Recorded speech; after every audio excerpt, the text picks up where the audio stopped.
Morgan is here to tell her story, so please welcome her.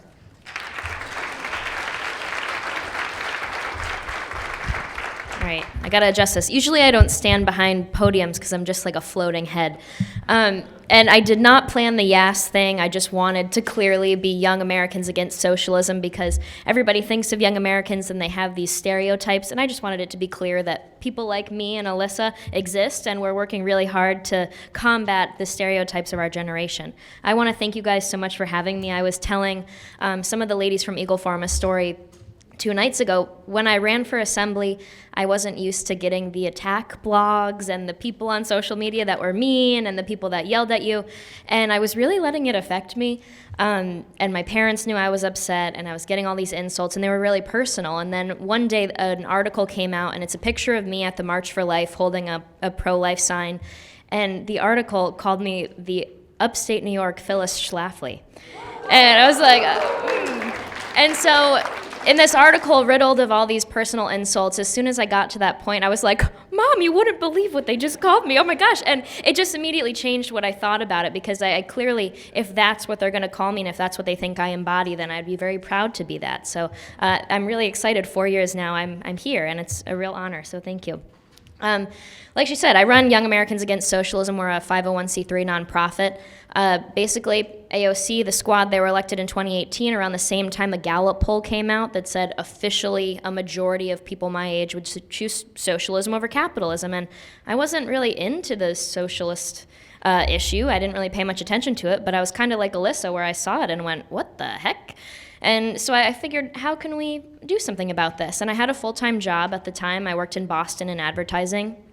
And I just thought maybe we should make some educational videos. I mean, 90% of people my age have a social media account. We have the potential to reach a ton of people in our generation if that's the case. So let's make some educational videos. And then I thought about this too. I'm sure a lot of people in this room have said this before when they think of young Americans. We say, let's send them to Venezuela, and then they'll really learn. I say it. I used to say it all the time. I'd be like, let's ship them over there, and then they're going to learn how bad it is. Well, we can't really do that. And I'm a conservative, so I like to be efficient and effective with funds, and that would definitely not happen, would it? I don't think that would work. So I thought, what if we filmed people who have lived in Venezuela, especially people who are younger and who have experienced the hell that socialism really brings, and put them on social media? So we did, and we launched it in August 2019, and it was crazy. We got 1 million views in 24 hours.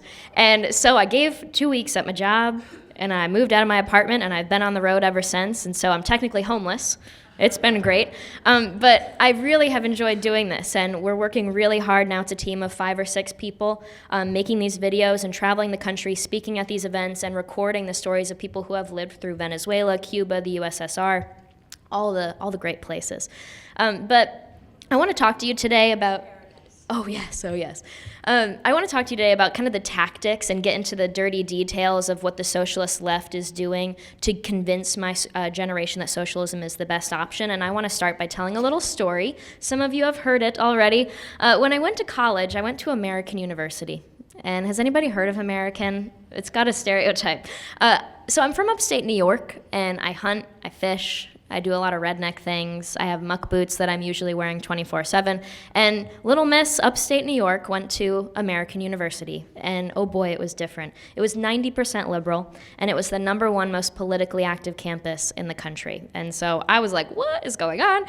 There was a lot of crazy stuff. And some of the things you hear about on campus, I experienced it. I had a professor that said Republicans in the South vote Republican for 2 reasons only. 1, because we're by the border, and we don't like immigrants that are by the border. So yeah, that. And then 2, race. Those were the 2 reasons. And so that was the lesson, and I actually walked out of that classroom when it happened because I felt so uncomfortable. We had a Black Lives Matter organization on campus called The Darkening, and they decided they wanted a black person only, a people of color only cafe that white people wouldn't be allowed in on campus, a segregated cafe, and they blocked the entrance and exit of the parking garage on campus until the administration agreed to give a segregated cafe on campus.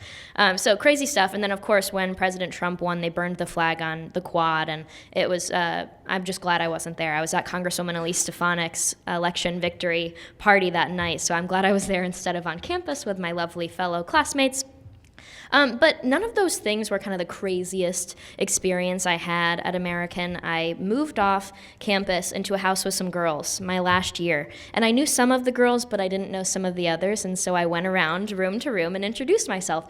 And I'm talking to this one girl, and we're really getting along. We're really hitting it off. And I'm talking to her. She's over here. And I start getting a little distracted by something I'm seeing on her wall. And I'm really trying to keep the conversation going, but I keep going back to the wall. And I'm like, okay. And I look at it, one good look, and I realize it's Joseph Stalin, Lenin, Karl Marx, and Fidel Castro, and Mao Zedong. And I said, what's that? And she looks at me and she goes, oh, I'm a communist. And she had the biggest smile on her face. And the poster said, welcome to the party. And they were holding these little fruity drinks. These mass murderers and dictators were holding fruity cocktail drinks on the wall of my college roommate. And so she was a communist. And I learned 2 lessons from her. First of all, she said that Republicans and conservatives were mean because we don't put taxpayer dollars and government action and force behind the things that we say we care about. And so that means we don't really care about them. I thought that was interesting because it says to me that the conservative movement, we're not messaging what caring about something really means if our generation thinks that caring about something means throwing tax dollars at it or forcing government action. So that was really insightful. But the most important lesson that I took, and the lesson I took into creating Young Americans Against Socialism, was just the fact that she was so nice. She was a communist with a poster of mass murderers and dictators on her wall, and she's one of the nicest, kindest friends I've ever had. And she's still friends with me. She knows what I'm doing, and she knows that I talk about her. And she comments on my Instagram pages. She's incredibly nice and incredibly well-intentioned. She doesn't want a downfall of the United States of America. She thinks communism will help the poor people. So how does that happen? And I realized it's this terrible equation of, first of all, we were failed in the classroom. We have no idea what socialism and communism actually are.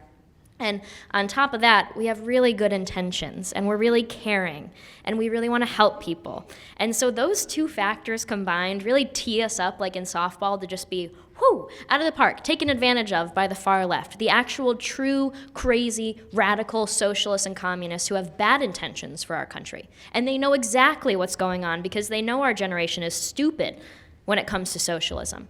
I'm sorry, get a little fired up. And this is where a lesson for you guys, and I hope you can take this into account. This is not just, this creepy indoctrination in the classroom. This is also just a lack of connection between lessons. And so when we learn about Joseph Stalin and Lenin, and you learn about Mao Zedong, we learned about these guys, but we were just taught that they were bad, evil dictators that did bad things to their people. We were never taught, and we were not properly explained to how these men came to power by promising some really great free things and a really nice and moral and just and fair society. And then the implementation of their socialist policies that they promised just led to the devastation and the destruction and the corruption and the dictatorship that came to be. And then people starved and died, and we just kind of missed that connection between the 2 really important points. So I encourage you guys to talk to the young people in your lives and make sure that they understand and know that connection and how socialist leaders throughout history promise certain things, and it just never happens, does it? So that's what I hope that you guys can take out of this is the enemy. If you think of like the art of war, defining your enemy, the enemy is not people like my college roommate. It's not the 70% of young Americans who would vote for a socialist.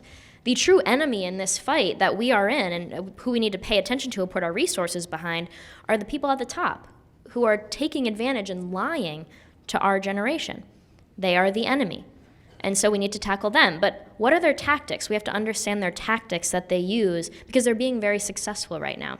And so I've done a lot of research into socialist movements throughout our history, and I'll go through the 3 quick. Usually I give this presentation over an hour, so I'm just ramming through it. But first of all, they control the language. Has anybody read The Road to Serfdom in this room? I hope everybody has. The Road to Serfdom, they control the language. Second, they create a desire for wealth redistribution. It's not a natural feeling to say, I want what they have, I'm going to use force to take it. You have to create that feeling that it's not fair they have it and I need someone with power to take it from them and then give it to me. The third is create a sense of fear and urgency. And Alyssa, you touched on this a little bit. To go through these a little quickly, controlling the language, controlling the narrative. In The Road to Serfdom, Hayek talks about how socialists throughout history will have to change the meanings of words that we have always used in order to control the storyline and control the narrative. Bernie Sanders, this is my favorite. Bernie Sanders has a video where he has a bunch of young people in front of a camera and they go, "What is freedom? Am I free if I have student loan debt? Am I free if I have high healthcare costs? Am I free if I only work my dead-end job to get healthcare insurance?" Yes, you're very free. And I'm sorry to say that. I mean, it sucks sometimes. Freedom has responsibility, and it sucks sometimes. Bills suck. I mean, I complain about many things, too, and the prices of things. But does the video tell that lesson at the end? No, it doesn't. The video ends by saying, no, you're not free in those situations. Freedom comes from economic freedom. And economic freedom comes from programs.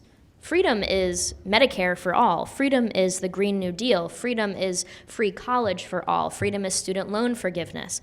Freedom is XYZ. They have changed what freedom means. And they've done the same with morality and fairness and equality and all the other things. But they've changed what freedom means so that freedom is no longer freedom to live your life and not be oppressed by a government or force. It is now freedom from the responsibility of having to take care of yourself and your family. So Road to Serfdom literally played out in 2020. The second one, creating this desire for wealth redistribution. Fidel Castro and Che Guevara, when they were storming to Havana on their communist revolution in Cuba, they did this weird thing where they landed and they had the initial battle with Batista, and then their numbers were literally in the teens, and they had to build up, they had to build ranks. And so they went to peasant towns along the way on their trip, and they would go to the rich landowners and steal their animals. And then they'd take those animals to the peasants in town and they'd say, "Hey guys, want a little something? Here's a little sneak peek of what it's gonna be like when you give us power." Those evil rich people down there that have all that land, all that money, all those resources that you don't have, that's not fair. And so we just took animals from them and we're gonna give them to you because it's fair and you deserve them. Join us on this mission, help get us power, and we will give more and more to you. This is just a little taste of what it's going to be like.